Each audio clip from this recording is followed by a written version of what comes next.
Hi everyone, VortexTCG here, and today I'm going to be showcasing you a deck profile of something that might be more relevant in the future, but I decided to play it at my locals and I found some great deal of success with it, going 3-0, giving myself first place, which is kind of shocking. I wasn't expecting that with this deck. Thought it'd be more fun, especially in BT14 there's more support for this deck coming out. So the deck that I decided to play at my locals this week and went first place with was D-Brigade. Yeah, I mean, D-Brigade is a very interesting deck, especially right now because we're on the verge of getting a bunch of new D-Brigade or Digi-Police stuff, essentially, and the deck actually still has some decent legs to it, and it's very easy to, you know, make a rush type deck or a rookie rush type variant of D-Brigade or Commandramon.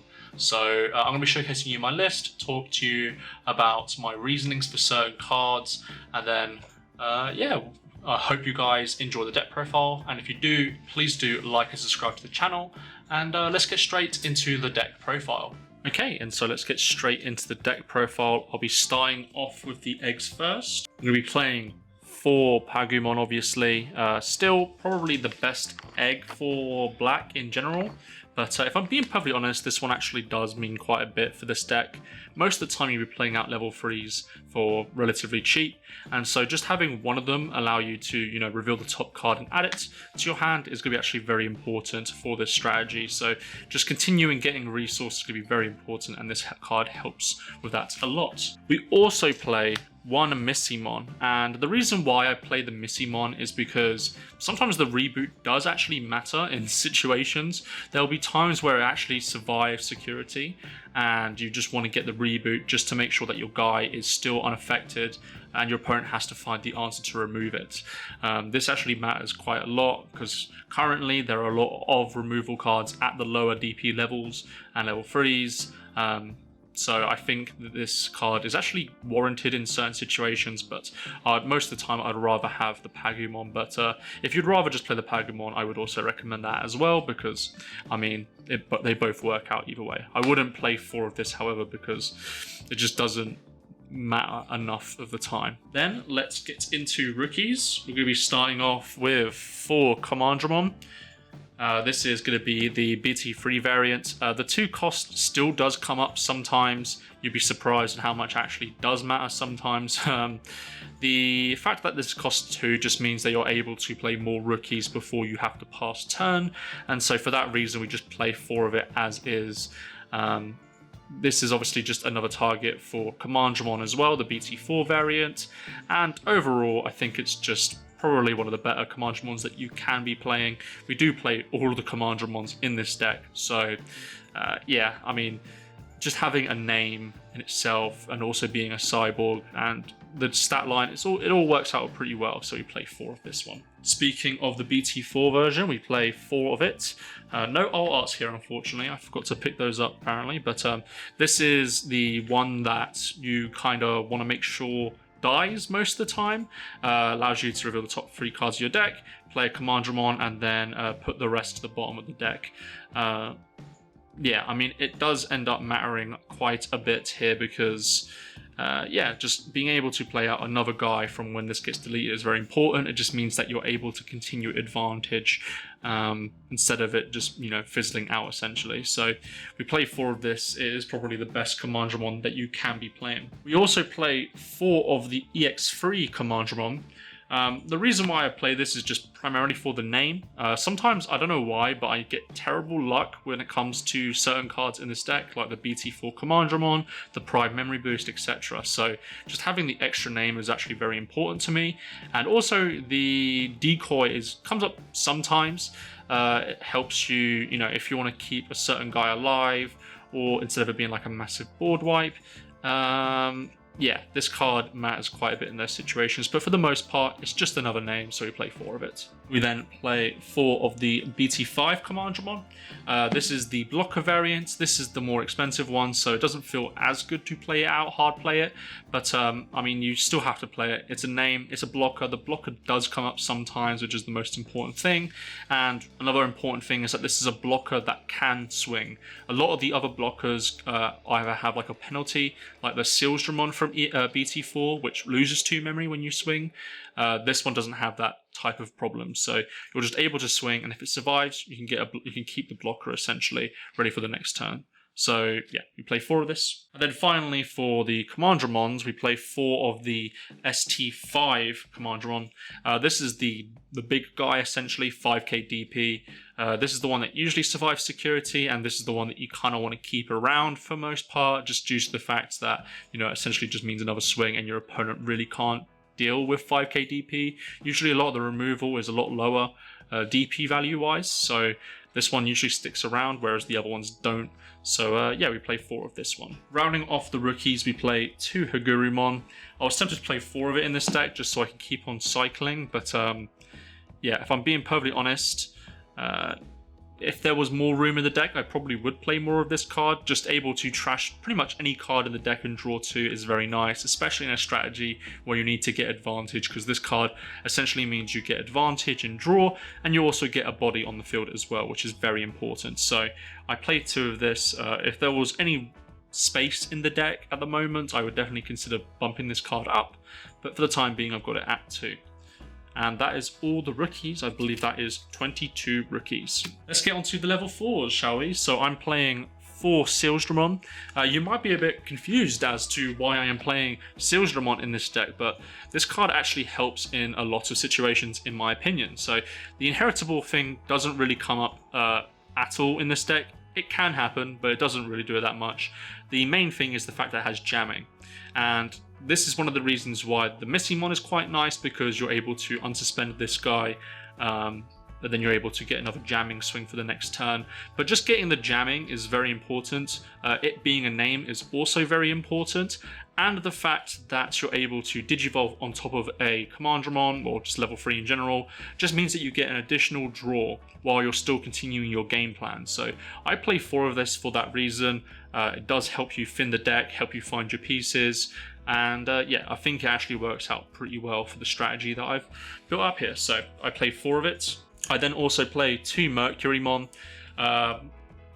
We play a lot, we play Black Tamers, and sometimes we struggle to find game, and this card helps us find game. Just a hybrid really works well, but it also works incredibly well as a defensive option, because what you could potentially do is you could go into your BT4 Commandramon and then go into this on play or as a hybrid, and then give it blocker. So if you have to block with that Commandramon, and then you're able to get the on deletion effect as well, which is very effective. So in my opinion, I mean, you have to play 2 hybrids in this deck anyways, but this is the one that you pick. Grumblemon obviously doesn't have an effect, and I think it's Seraphimon. You don't really want to force your opponent to attack most of the time. So yeah, we play 2 of this. And that is all level 4s. Let's get on to level 5s, and I'm only playing 2 Tankdramon. Some people might wonder why I'm even playing this card at all, if I'm being honest, but this card is pretty good. It just, the top end essentially isn't good enough to play more of it essentially. So just the simple effect of when digivolving, reveal top 3 cards of your deck, play a Digimon with D-Brigade in its traits that of a play cost of 5 or less without paying its memory cost, and then trash the rest. So essentially this just means that you're able to get another Commandramon out, and that's pretty good value, because so if you digivolve on top of this, you're not only getting a potential guy that you can play, but you're also getting that value from the guy that you play essentially. So it means that you're digivolved into this for nothing, And also you're able to get the effect of the Sealsdramon, which will then give it rush. So if it's still your turn, you're able to give it rush and then potentially go for another swing. It's another way of getting to game or pressuring your opponent to answer the board essentially. So we played 2 of this. This card is kind of underrated in this deck. I know a lot of people don't like to play this card unless they're playing the more EX3 version of this build, of this deck even. But if I'm being honest, I like playing 1 or 2 of these just due to the fact that you're able to just get a lot more advantage going in the deck. So we play 2 of it. For level 6s, we play 4 Darkdramon. I mean, this is your main boss monster of the deck. Has rush, and then on play, return up to 5 Digimon cards of D-Brigade in their types. I guess it's called traits now, isn't it? At this point. But you get to return them, and for each one you return you gain 2 memory. This essentially is just a swinger, so if you need like a guy that can rush very quickly, this card allows you to do that. And yeah, we play 4 of it. I know some people don't like playing 4 of it, they like to play 3, but you're able to get rid of these quite easily with other effects in the deck. So yeah, we play 4 of this. We then also play 2 Defexmon. If for those decks that like to go wide, this card is very important, and the main reason that you want to be playing this card is just the fact that this is just another body that you can play out for relatively cheap, and if you can clear your opponent's board while doing that, that's even better. So just playing this guy just means that it has essentially like a somewhat blocker where your opponent has to get rid of this card. Unfortunately, most of the removal in this game at the moment is bouncing. You'll see that in stuff like Mirage and stuff like that, but that doesn't really do anything to Defexmon. So yeah, we play 2 of this to essentially, you know, just provide another body, but also disrupt your opponent as well. So yeah, we play 2 of it. Let's get on to Tamers, and I'm playing 3 Kazu Shioda. This is essentially just a +1 memory on your turn if you have a cyborg, which most of your deck is going to be, and then when a cyborg or machine and its traits become suspended, you can suspend it to draw 1 and trash 1. Just make sure that if you're going for game, don't suspend this guy because it is a may clause. But yeah, I mean, this is just essentially just another way to draw and discard throughout your deck, fueling up your Darkdramons, but also gaining cards to help you on the field as is. So we play 3 of this. Yeah, I wouldn't play any more. I wouldn't play any less. It wouldn't be a black deck if we ain't playing Izzy Azumi, would it? So we're playing 2. This allows us... This actually has a lot of function in this deck, if I'm being perfectly honest. Say like if you have like a BT4 Commandramon up and you want to make sure that your top cards have a deletion, a target, essentially, you're able to do that with Izzy Azumi. And if you want to like stack the deck in a way where you can get cards sorted for those kind of effects, you can do that too. So it's a bit of a no-brainer. It's also just the best black, like normal, well not normal, what's the word? It's just basically the best black tamer essentially that you could play. Yeah, so we play 2 of it. Going into options, we play 2 Congo. We want to slow our opponent down, so this card helps us slow our opponent down. And also this card becomes very relevant in later formats because stuff like the yellow control deck really wants to add stuff to their security stacks, and this card stops you from doing that. But as of right now, it's just a nice way to stop your opponent from gaining so much advantage from attacking at an early cost essentially. And yeah, we need that for a, you know, attacking rookie rush strategy essentially. So this card helps us. We play out 2. We then also play 3 Pride Memory Boost.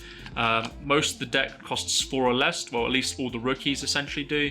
So this becomes, well, there's 22 targets in the deck for this card, so you're able to essentially play out 1, hopefully most of the time. It's 1 in 3 chance, I guess. So well, more than 1 in 3 chance, but you know what I mean. So yeah, you play 3 of this card, and just getting the extra memory is also very nice as well. So we then also play 2 Iron Fisted Onslaught.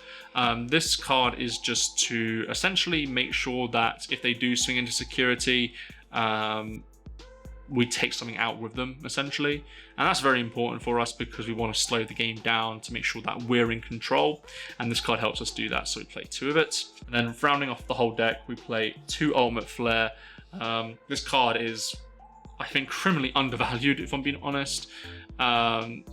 This card just does pretty much everything that you need in this strategy. If they go into a level 6 and swing, goodbye the level 6, and that's very important for us because we can't deal with level 6s essentially unless we trade into them, and we don't really want to trade into them. So this card becomes a huge bomb in security, and also just the fact that you can play this from your hand and not actually see much of a negative if you need to take a turn out of your strategy. Yeah, this card is amazing at what it does, and we play 2 of it. Anyways, that has been my deck profile for D-Brigade. If you're looking for the full list, go to the description down below. There'll be a link that showcases the whole deck. But in conclusion, personally, I mean, I feel like I was pretty lucky with how I won this week, if I'm being perfectly honest with this deck. But I do think this deck actually still has a lot of things going for it, even if it's just on the verge of getting some new support. The new support makes this obviously a lot more better, but yeah, we'll see how that does, and I will be covering that once BT14 does eventually come out here in the UK. Hopefully no delays. Bandai have done a pretty good job so far. Anyways, if you enjoy the deck profile and enjoy the content, please do like and subscribe to the channel, and thank you guys for watching, and I'll see you guys in the next video.